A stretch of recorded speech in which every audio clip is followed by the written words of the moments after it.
Muzimo. Nice, but now look at Hi, what are you guys doing? You always get a little spring thaw, but one of the hazards of the spring thaw, I've never had groundness off before in my yard. It's like I no longer have gravel. Look at the puddles. I got the UPS guy, the FedEx guy comes Hey, in Dad. here. They make big ruts. I think we need to film an episode of Ask Pete.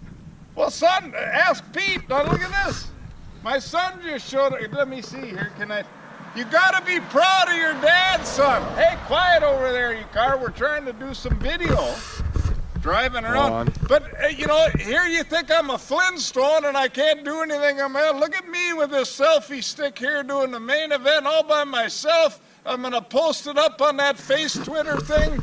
And everybody's gonna like it, but it's really muddy right here. All right, well, you just come get me when you're done, and we'll film. Oh, I'm done, son. I complained about. What do you think about the mud? You got anything to say? It's fun, yeah. All right, well. All right, Dad. And this next question is from Steve Feller, and he asks, "What makes a good muskie spawning area, and how would you find one on a map?"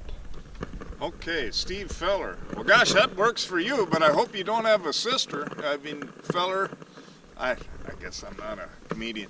But anyway, as far as targeting in the spring, this is the spring of the year, and it's a good question. You want to be fishing near and around spawning areas is going to be the most probable spring location. So just a real general rule, it's a soft bottom vegetated areas where you see vegetation first, you know, in the year, and a lot of times that'll be the north side of the lake. But one thing that really stands out to me is any inlet. If you look at a body of water, whether it's a river system or whatever, if there's a small creek coming in, that's probably going to be a place where they're going to want to run up and spawn. They might find some soft bottom. But in a natural lake, any inlet, basically look at any bay. If you see shallower bays, most likely you've got a soft bottom area, and that's where your muskie and northern pike are going to do their spawning.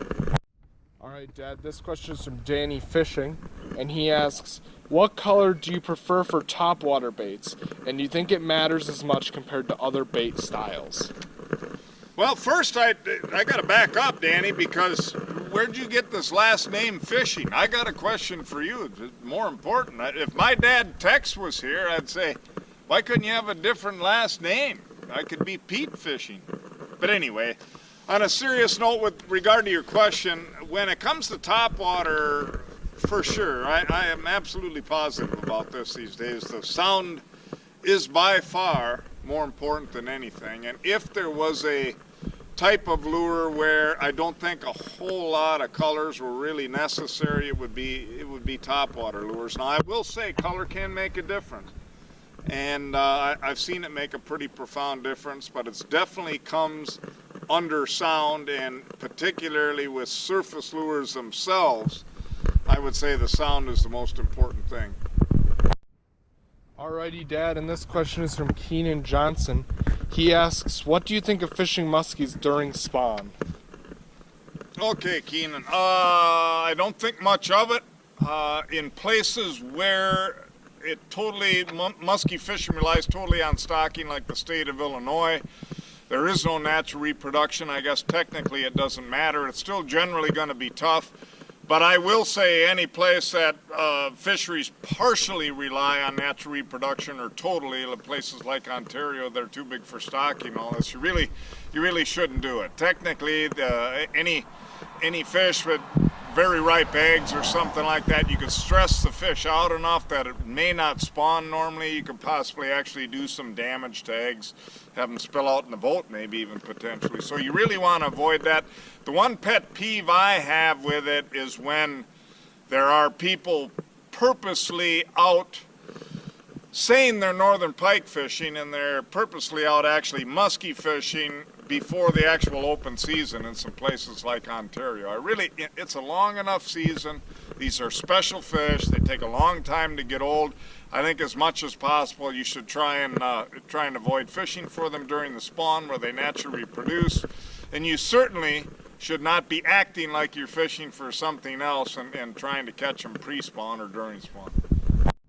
All right, Dad, and our next question, I hope I don't slaughter this guy's last name, Walker Gulkey. asks, Sounds right. what Amsoil products do you use for your boat and trailer? Well, for the trailer, it's kind of nondescript. I mean, Amsoil has got several different grease products as well. You can check that out on amsoil.com on the site. Now, specifically, I can answer for my outboards. I use the HP Marine. It's called 2-stroke oil, and this is it's a tremendous product. I got to say, actually, all of their products are tremendous, but it meets or exceeds any other standard out there for 2-stroke oils. One thing that you will find is that it's extremely efficient and extremely clean. So if you've been using other oils, I am going to suspect that when you switch over, you are going to have way less smell, is going to be the first thing you notice because of how clean it is, and you will no longer have emission stains that you might have been used to as well. But that's the stuff. HP Marine, it's almost like doing the Blue Emu commercial. You won't stink. All right, Dad. Well, that's the end of episode 7, Ask Pete. Remember that if you enjoyed this video, like and comment any questions you have below. And if you haven't subscribed yet, you got to subscribe. A little more excitement, son. Yes, subscribe. Yeah, right. This kid. I try and get him going. And can you find me a better location next time? Well, look at this. Hopefully. Snowbanks, mud. I think maybe we could actually have open water the next time we do one of these. Probably, yeah. But anyway, remember, subscribe if you haven't yet. Subscribe for daily updates. And if you enjoyed, leave a like. And that's about right there. Right there.